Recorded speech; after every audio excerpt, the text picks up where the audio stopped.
Please welcome this week's special guest, Ian.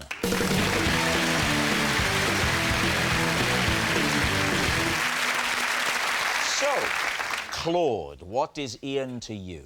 Well, this is Ian, and he's keeping my motorbike in his shed, and my wife doesn't know that I've actually got a motorbike. Jordan, how do you know Ian? This is Ian. We used to regularly drive to a field together and howl at the moon. And David, what is your relationship with Ian? This is Ian. He's the taxi driver who cooked me a fried egg sandwich on the engine of his car.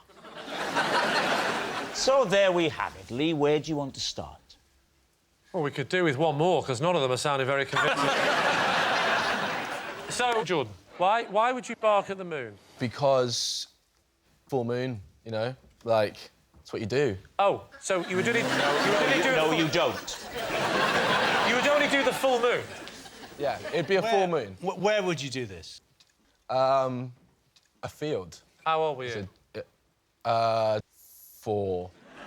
My mum was there, Yeah. and some of her friends. How old are you? I'm 25. And do you know how old he is? Roughly. 4. I noticed you had to glance there, Jordan, just 40. to check. 40. So he's 15 years older than you. So when you were 4, he was 19, right? What's your relationship with this man? He's like my mum's mate. He's your mum's friend, and so your mum would howl at the moon? Yeah. Why? Yeah, my mum loves the moon. In fact, sounds like you all love the moon. yeah. My mum's name's actually Emma Luna because she likes the moon. Right. Hang on, she changed her name to that? Yeah, I think she was called Emelina. And what's his name? Well, Ian... You want a minute to think? It's Ian Howl. Ian Howl? Ian Howl? Yeah. Ian Howl and Emma Luna. And did you have a moon-associated name at that time? I wanted one. But you weren't old enough to get your moon You hadn't name. earned your moon name. They just kept calling you son. You're not ready yet, son. How many people were in the field howling at the moon? I don't know, it was dark. OK. How long are you doing this? How long are you howling at the moon for? You there How all long night? for? Yeah. Just until we felt better. Better? What was up with you? It's very therapeutic howling at the moon. But, yeah, therapy for what? What was up with you? Well, you know, the month gets a bit like... Yeah, you you know? look at your hands, they've gone really hairy. Yeah, yes. We better howl at the moon. I had quite a hippie upbringing, you know. It's just getting a one with nature. So it's getting in one with nature. It was a bit of a hippie... Feeling the energy. How long We was just had a this- thunder moon, actually. Very powerful. You've just had one? Yeah, recently. We have just had one. Yeah, we did. I haven't personally had a thunder moon. It's not like a moon. It's not like a dish. I had thunder moon last night. It was fantastic. I had curry last night. I had thunder moon this morning. All right, who else would you like to question? Claude, why don't you remind us of Claude, yes. how you know Ian? Well, I know Ian because I first met him about a year ago, and he came to fix a leak in my house. In the course of conversation, he said that he's got a motorbike. And actually, I've always wanted a motorbike. Right, have you never owned one before? No, I haven't. OK. No. So you've never ridden one? I probably have on holiday, but not really. Right. What bike is it? What bike have I actually bought? Yes. Well, I'm glad you've asked me that. It's called... I don't know how familiar you are with bikes. Well, let's assume he is.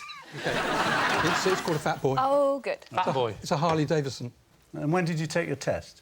No, I haven't taken the test. That's why the bike's in his shed. Because you can't drive it. Not yet, So but I can start it up. Why haven't you told your wife? I don't think she'd approve. Well, do you think this is not going to give it away a bit on national television? Look, sooner or later, the truth must out, and I've chosen tonight. You've got a Harley Davidson that you're just happy not to ride around. Well, I'm not happy. I'm not happy about it. It's more of a status symbol, do you know what I mean? It's only a I've got status symbol Harley. if it's outside the shed and you're sat on it. It's not a status symbol if it's someone's shed and no one sees it. You might as well have bought a rake. And you go and visit the bike? I do. To have a look at it? Well, what I do is I tell my wife I'm going on a business meeting, and that gives me a few hours of leeway, and I go and go to the shed, And what do you do? start up the bike, feel the throbbing. your wife's going to say when she's watching this programme? Apart from, why did you go on that? Well, the thing is that, actually, she's in the audience now, so it's even She's here worse than- tonight? She is. Well, this will be nice for her to find out. How much did you pay for it? Well, the thing is, the list price was around 17,500. And how much did you I said pay? that quickly, so it doesn't kind of get too much. And how much did you pay, I darling? paid a shade under 15 grand, which I think you'll find is a very good price. Why did they give you $2.5 grand off? Because you're clearly a rich... Because that's the way I do deals. You're just good at doing deals? Yeah, that's the way I roll. Now, when you do come to ride this bike, what will your attire be? Will you be wearing leathers? Yes, I've already bought my leathers. You wear the leathers when you go to look at it? Yeah. You don't. I do. But the thing is that with me, it's just that I just wanted to have the wind in my hair.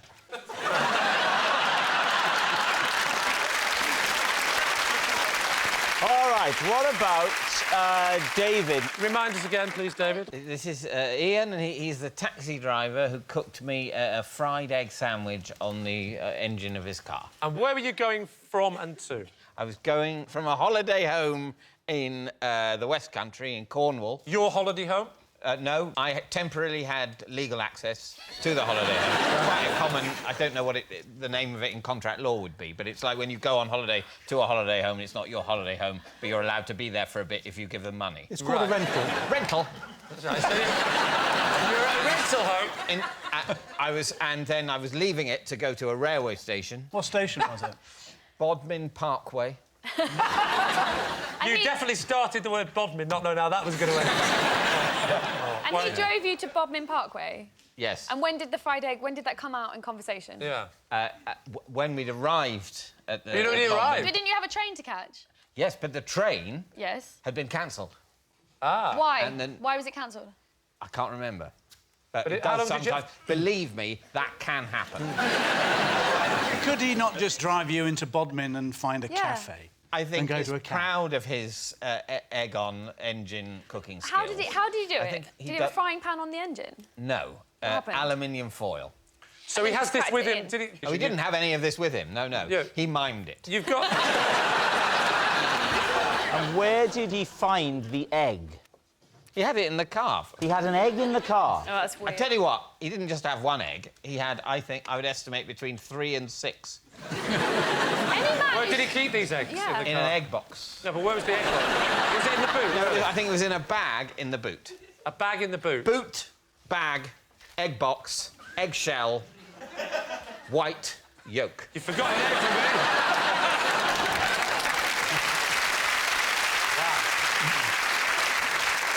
For a man like you, David, it seems socially awkward to be standing round the engine with a bit of tin foil and... But isn't that more reason that it happened? Any normal people like us would just go, "You're all right, mate," and walk off. He stood out. Well, I suppose I'd better forget the train and just have an egg Don't sandwich. forget the train. I'm waiting. I've got to wait there an hour. Yeah, I'm not trying to sort of forge a new life with Ian at Bodmin Parkway car park. Oh, we've got 4 eggs. That'll see us through the next day or 2. So, we need an answer. Lee's team. Is Ian Claude's motorbike minder, Jordan's moonlight mate, or David's fried egg friend? What I don't like about David's story is the idea that there was another... I live in the southwest. That there was another train in an hour. They're not that... Brilliant. Like once a day. There's like 3 trains day. on that line from Bodmin. You've been done. Wow. OK, what about Claude and the motorbike? The idea that he wouldn't tell his wife Yeah, I think that's that he's silly. bought a motorbike, I actually do buy. I Oh, buy really? that bit. The bit I don't buy is that he chooses a light entertainment show that's been Yes. nominated for 3 BAFTAs we've never won, to tell everybody, mainly his wife, that that is what he's done. All right, now what about Jordan and Howling at the Moon? I'm liking this I story. still don't know why. He said it's to make him feel better, but... No, I had hippie parents and I had to do a lot of weird stuff. What did you have to do? Oh, we had to go and sit in circles and chant and shout in like communes in Scotland. Yeah, Really? so I had to do weird stuff like that. Am I the only one that just... We all had to go shoplifting at Freshers? I'm thinking Jordan. OK, we'll go... Should we go for Jordan? You going for Jordan? Oh, it could be Claude. Look at his little eyes. There was Just as I said Jordan then, you're about to turn. Claude, literally, like the evil man with the white cat on the... He literally went... Just because of the menacing evil smile, I think we should change it to Claude. You're going to go with Claude? Claude, the smile. All right, victory. Ian, please reveal your true identity. I'm Ian, and Jordan and I used to howl at the moon.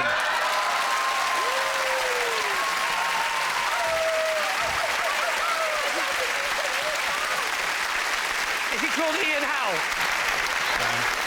And were you called Ian Howl before you were howling at the moon, or did you change your name? I was always called Ian Howl. I knew it. Let's Hippie stuff. hear the howl.